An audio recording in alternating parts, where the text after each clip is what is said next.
West Bengal, 8 phases.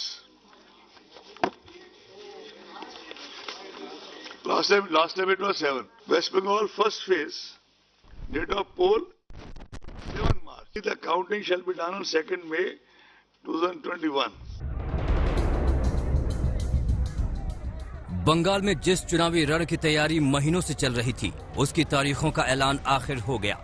पिछली बार 7 चरणों में चुनाव और इस बार उससे बढ़कर पूरे 8 चरणों में बंगाल का चुनावी समर होगा। लेकिन इस लंबे चुनावी शेड्यूल पर सियासत शुरू हो गई है। सबसे पहले सवाल उठाया पश्चिम बंगाल की सीएम ममता बनर्जी ने। उन्होंने चुनाव 8 चरणों में कराए जाने को लेकर चुनाव आयोग से लेकर बीजेपी तक तमाम सवाल उठा दिए। ममता ने सीधा आरोप लगाया कि ये बीजेपी को फायदा पहुंचाने के लिए किया गया है। একটি তো ন্যাশনাল থাকবে election commission. We want election commission will have a highest regards. Now, like election commission, the important body, if they don't give justice to the state and the people, then where the people will go?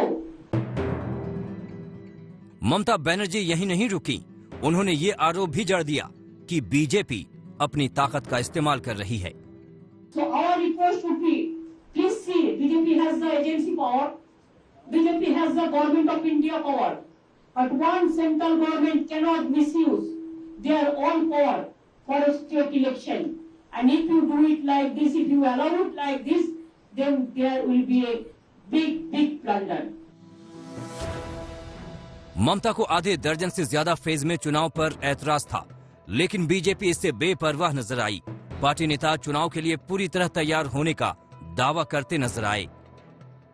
सभी राजनीतिक दलों की मांग थी कि इसका span बढ़ाया जाए, क्योंकि सेंट्रल फोर्स के डिप्लॉयमेंट में थोड़ा समय चाहिए। और मैं चुनाव आयोग से ये भी निवेदन करूंगा कि रक्त रंजित चुनाव नहीं हो। इसके लिए बहुत ज़रूरी है कि वे सब असामाजिक तत्व जो लिस्टेड हैं, जो कहीं ना कहीं स्मगलिंग करते हैं, विशेषकर सीमावर्ती जिलों में, वहाँ पर तत्काल उन्हें राउंड अप करें, उन्हें लॉकअप करें। यदि वे बाहर रहेंगे तो शांतिपूर्ण चुनाव नहीं हो सकते।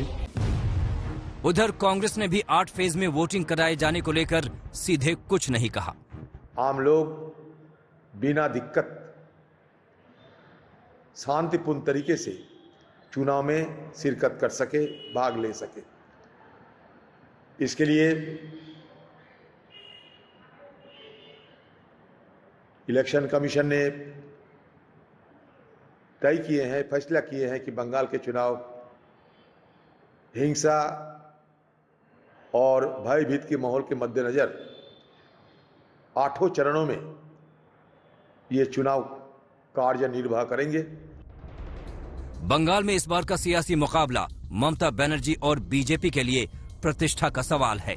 चुनाव आयोग की प्रेस कॉन्फ्रेंस के तुरंत बाद चुनाव के लंबे शेड्यूल पर ममता बनर्जी के सवालों से ये तो साफ हो गया कि इस बार की चुनौती ममता के लिए कुछ बड़ी है। कोलकाता से इंद्रजीत कुंडू के साथ हिमांशु मिश्रा, दिल्ली आज तक।